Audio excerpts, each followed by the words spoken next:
আসসালামু আলাইকুম রহমতুল্লাহি ওয়া বারাকাতুহু।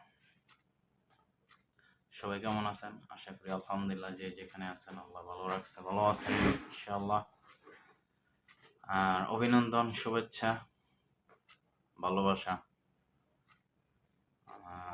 এসএসসি পরীক্ষার্থীদের জন্য, যারা পাশ করছে তাদের জন্য আন্তরিক শুভেচ্ছা অভিনন্দন, যারা ফেল করছে বা খারাপ রেজাল্ট হয়েছে তাদের জন্য আরো বেটার, আরো বেশি আন্তরিক শুভেচ্ছা ও ভালোবাসা। তো যারা ভালো রেজাল্ট করছেন, পাশ করছেন, তাদের উজ্জ্বল ভবিষ্যৎ, উজ্জ্বল ক্যারিয়ারের জন্য শুভকামনা রইল।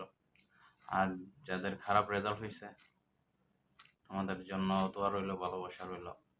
তোমরা ইনশাল্লাহ সামনে আরো কিভাবে বেটার করা যায়, কিভাবে এর থেকে আরো ভালো কিছু করা যায় সেটা করবে ইনশাল্লাহ, এই আশা রইল তোমাদের কাছে। আমি তোমাদের উদ্দেশ্যে অল্প কিছু কথা বলি। যাদের রেজাল্ট খারাপ হয়েছে বা ফেল করছো, তোমরা হয়তো মনে করতেছো সবকিছু শেষ, এখানেই সব শেষ, আমার দিয়ে আর কিছুই সম্ভব না, আমার এতে কিছু হইব না। তোমরা একটু রিসার্চ করলে দেখতে পাইবা যারা জীবনে আজকে বড় হয়েছে তাদের লাইফে অনেক বাধা তারা পেরিয়ে আজকা তারা একটা অবস্থান তৈরি করছে। আমরা যাদের বই পড়ি, আমরা যাদেরকে মোটিভেট হিসেবে গ্রহণ করি, তাদের লাইফে অনেক স্ট্রাগল ছিল, তারা অনেক স্ট্রাগল করে আজকে তাদের একটা শক্ত অবস্থান করছে। তোমার থেকেও হয়তো আরো বেশি স্ট্রাগল তাদের করতে হয়েছে।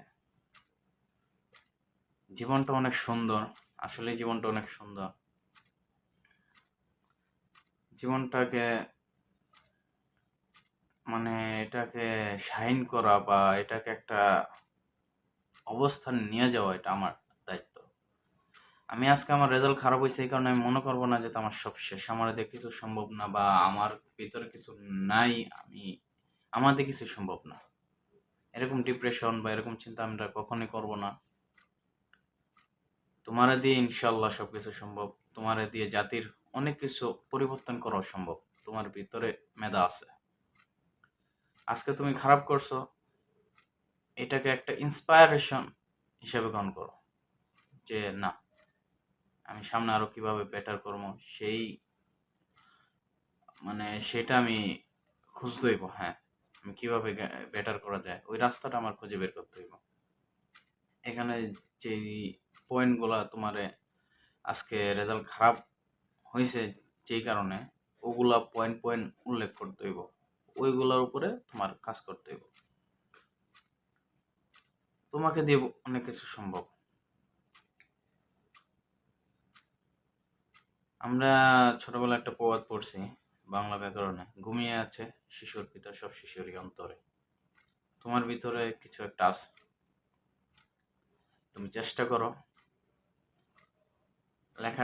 লেখাপড়াটাকে এনজয় হিসাবে নাও, আনন্দের সাথে গ্রহণ করো, বোঝা হিসাবে না নিয়ে, চাপ হিসাবে না নিয়ে।